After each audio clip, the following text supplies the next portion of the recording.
He was a phenomenal superstar of his generation, recording his first hit at age 11. He went on to record hit after hit and breaking records along the way with songs like I Want You Back, I'll Be There, Billie Jean, Bad, and the biggest album of all time, Thriller. Michael Jackson was an influence across cultures and left millions of his fans heartbroken when he died in 2009. And yet, his appeal lingers on. To keep the experience alive and the story of Michael Jackson alive, we have various artists around the world who have given us the experience. And in South Africa, we have Robin Parsons, who spent 17 years studying Michael Jackson in meticulous detail. In 2003, his dream of meeting his icon paid off when he performed for Michael Jackson at his 45th birthday show in Los Angeles. Robin Parsons is appearing as the lead in Forever Michael that is currently showing at the Joburg Theatre. Robin, pleasure to have you with us. Thank you for having me on today. Well, recently enjoyed this performance of Forever Jackson. Superb show, I must tell you. Thank you so much, thank you. Well done. Thank you. Well, that you could even get, what is it?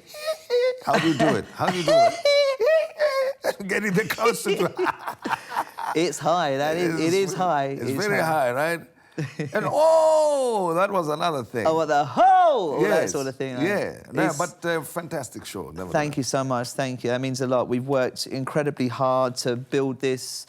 As you said, 17 years ago is when I first started learning the dance moves and creating something to start with, a foundation to build upon. I wasn't a singer back then. I really just wanted to learn to dance. Not even to dance as Michael Jackson, just to dance. I couldn't afford to go to dance school, and I just thought about who dances well, who's a great dancer. Well, the first person that came to my head was always Michael Jackson. And he's always been, you know, the iconic things like the moonwalk immediately sticks in my mind. So I was very much important to me to just go out and pick up some videotapes. Back then it was videotapes. And just watch them and pick them up and learn the moves. And it just went from there. And, you know, 17 years later, here we are after so much creation, so much time and effort spent, building, constantly, constructively criticising, tearing apart, building it again, and just always looking to make it bigger and better and make it, as we say, the closest concert experience to that of a Michael Jackson show. And this was happening in the UK all along, right? Yes, this was happening in the UK. I live just outside London. This was first obviously got, I guess, born back at my parents' house in a little town called Brentwood. And yeah, as I said, I picked up the videotapes, used to watch them. We used to wait till my parents had gone to bed and the rest of the family, and then put the videos on, open up the patio door curtains, because then when it's dark, it acts like a mirror. So, and then just used to watch the videos and watch them in slow-mo and try and pick up the moves and things. And me being a bit of a perfectionist and things, I wanted to learn more, so I started picking up some more of the moves. So then I'd start to learn some of the mannerisms and things, and you know, the way he points and stuff, and all of those kinds of things. So he was a perfectionist up to that point. You know, I mean, he doesn't just point randomly like many of us. No, he doesn't just go like that. It's kind of like this, and you know, the tape on the fingers. I think it's to bring attention. It's an accessory, if you like. It's to bring attention to what he's doing. You know, it's not like that. It's like that. It's not like this. It's like this, and you know, and all of this sort of thing. It's all of those things were, I think, again, being such a genius and an innovator, almost a bit ahead of his time. He was always thinking about how he could do more to, you know, create, you know, bring more levels, more depth, more light and shade to what he was doing. So. And the music as well, which we'll talk about in a moment. Absolutely. And now the 45th birthday of Michael Jackson. Yes. He invites you to come and perform for him, or they put a show together for him? What happened was, I was friends with the producer of the show, one of the producers of the show. We had done much work and things together. We were quite close back in the UK. And he came to me and said, look, I'm putting together a show for Michael Jackson's birthday. And do you want to come and do something? And I was like, oh, all right. Thinking this is never going to happen. There's no way I'm going to be performing for Michael Jackson. And it really wasn't until I was sat on the plane about to take off that it really dawned on me, oh, this is going to happen. This is going to actually happen. So, you know, you've got 2,000 Michael Jackson fans all just going crazy because Michael Jackson's in the building, you know. Yes. He's up in the box up here watching, and they're probably more watching him than they're watching what's going on stage, because every time he blinks, they're going crazy. You know, that's the Michael Jackson fans. They're so adoring, they're so passionate about, you know, what him and everything about him. So it gets to my turn to be on stage, and I wasn't a very experienced or seasoned singer or performer. However, I'd lived on stage in my career as a host and a presenter and things like that. So I knew I'd be okay out there, but obviously I wasn't sure if people were going to like what I was going to do or anything. I sang a little medley of Michael Jackson songs, and yeah, the crowd were loving it. I wasn't really nervous either. I should have been nervous, you know. Something like that for somebody who's not used to being on stage should have been, the fear should have been flooding through me. But I was literally like a caged animal jumping up and down at the stage. Just let me out, let me get out there. I want to do this now. And I got out there, and the crowd were just wonderful. And the thing I'll always remember, I mean, the whole thing was so surreal. If you asked me anything about the actual performance, I couldn't tell you a thing, because it was just a blur. It just happened. But at the end of the performance, the one thing that will always stick with me is I went over to where Michael was, or like at least over to that side of the stage, and I looked up, and I always call it the Wayne's World, we are not worthy bow. It's the whole sort of, you know. And he got up and he gave it back, and that will always clearly stay in my mind. I'll always remember I got an appreciation from Michael Jackson for what I was doing, and it was well before I was doing this. This was me singing Michael Jackson songs, but as me. So that was also an inspiration. Maybe it's sort of another nod in the direction towards where I am now. Now you are the lead in the Forever Jackson show. You are our Michael Jackson now, and helping us keep the memory alive, right? That's what we're trying to do, definitely. And you know, what is it about that to you about Michael Jackson that wanted you to reprise him and do the show that you're doing?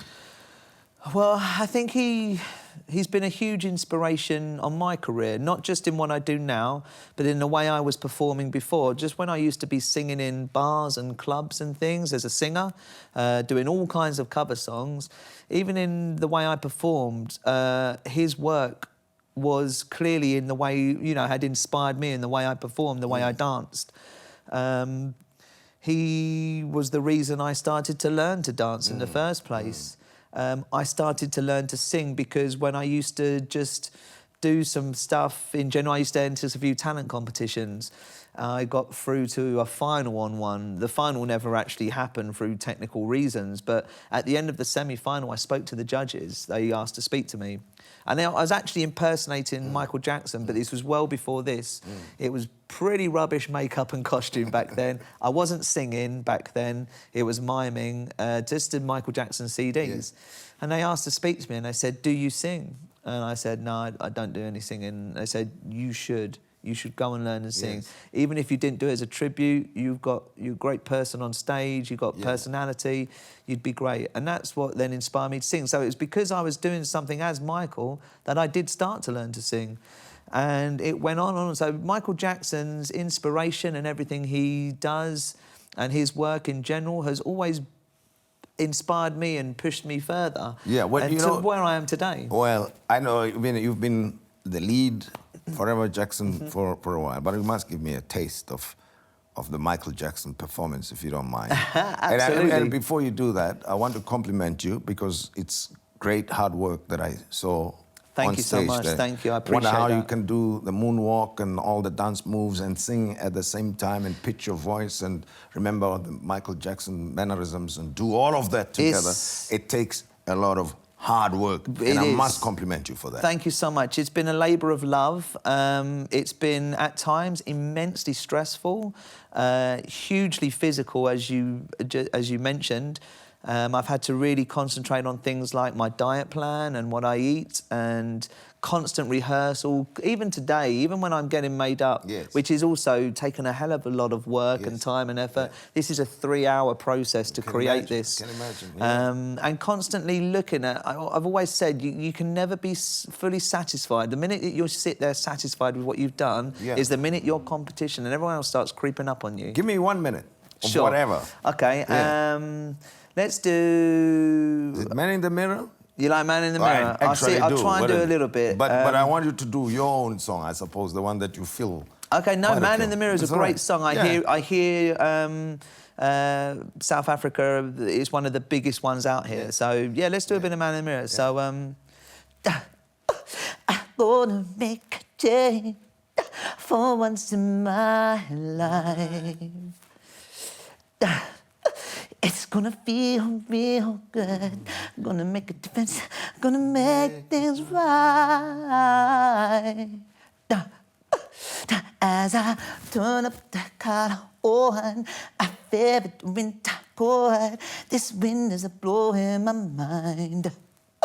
I see the kids in the street, and not enough do it. Who am I to be blind, pretending not to see their need? All right. Oh! Now, final one from you. Sure. That Michael Jackson thing to each and every single one of you. Can you do that for me? Okay, yes. And we're ending the show. And So you this can is how I say... talk to my viewers. This is how I end my show. And I've always felt it's important to make it very clear to everybody. And this is how I say it. I want to thank each and every single one of you for being here, supporting us, and allowing us to do what we love to do. Thank you so much. And thank you so much to you two for having been with us on the show tonight. We appreciate every support you give us. And from us, good night to you. And thank you, Robin. Thank you so much.